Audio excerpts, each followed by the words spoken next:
What is it called when you are homesick for a place that doesn't exist? When you have left parts of yourself in every country you have ever lived, missing pieces scattered across continents. The elusive search for home feels like the ache of a phantom limb.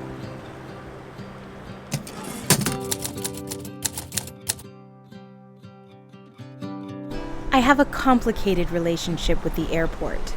On one hand, it's been one of the most constant places in my life, while also being the mocking reminder of my inability to stay put, whether that was in my control or not. No matter how long or short I stayed somewhere, there would always be the 2 a.m. alarm, luggage being hauled downstairs, driving to the airport in the dead of night. The ones who belonged there slept soundly.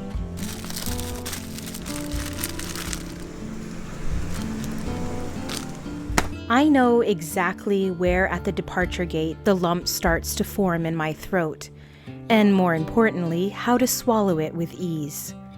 Even still, the airport feels like a second home, my passport and baggage like an extra limb. I moved to Japan as a baby and left when I was 7.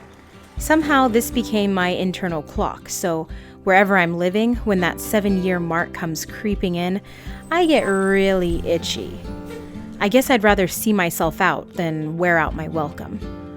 I used to romanticize a childhood home, somewhere you could point out where you took your first steps, your bedroom still lined with trophies and yearbooks, the window where your first crush threw pebbles. Okay, I grew up watching too many American shows. Now it's not so much a house I want to return to, but a feeling. As a child, whenever we went back to Singapore, my sister and I would go downstairs to a little stationery shop. We would pore over the colorful gel pens and cute character stationery. But my favorite part of visiting the shop was the owners that recognized us when we came in. Even though a year or 2 would pass, they would always remember and welcome us back. When I was a teenager, I would cringe at the term TCK, Third Culture Kid, formally defined as someone who has spent a significant portion of their childhood in a culture other than their parents or their country of nationality. Instead of identifying with this label, I felt like it was just bringing more attention to the fact that I would never fit in. Of course, I did in fact belong to this group, and most of my friends were TCKs.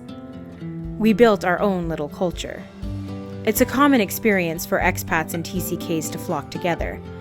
But really, how stable is a community whose common thread is their commitment to leaving?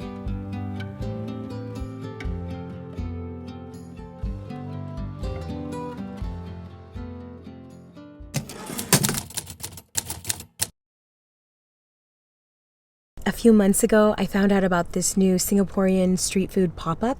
They're only open like 2 days a week, and I haven't had a chance to come down. So we're here now, and I've never been here. I'm so excited. I'm so excited to try the food, and I'm also excited just to meet the owners, their story about opening this little pop-up here. I think they have pandan waffles. Oh my gosh, pandan waffles.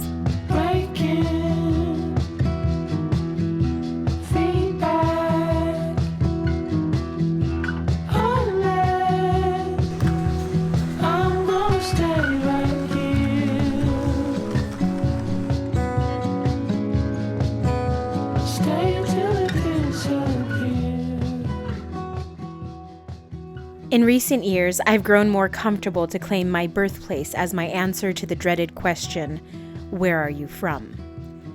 I roll it over my tongue carefully, the practice making it less hot in my mouth each time.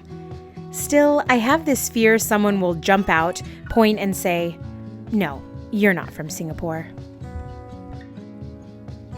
Answering the question always came with a disclaimer, an asterisk. My identity reduced to a cluster of footnotes. My passport country, the United States of America, would be an easy answer, and by now I've lived here longer than living overseas.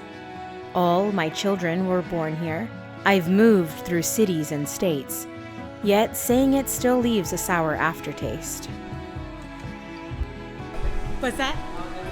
Good, it was so delicious. No, it was just right, yeah. Yeah, perfect. Have you been to Singapore before? Yeah, it's amazing.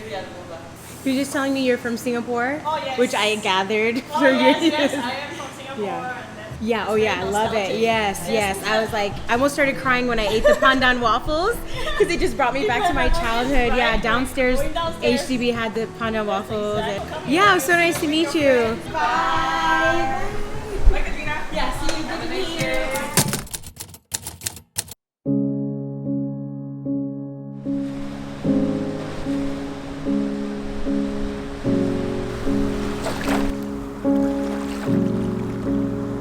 I wish it was as simple as home is where the heart is. My heart is full. I've grown myself more love than I could imagine. Even so, the ache remains. But maybe that's part of the search. Being okay with not knowing if I will find it. Being okay with sinking feet into sand. It might not be roots, but it's a start.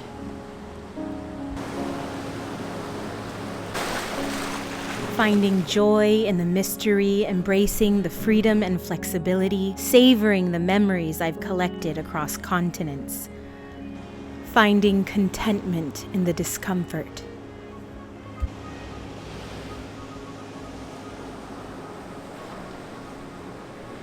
Learning to be here now.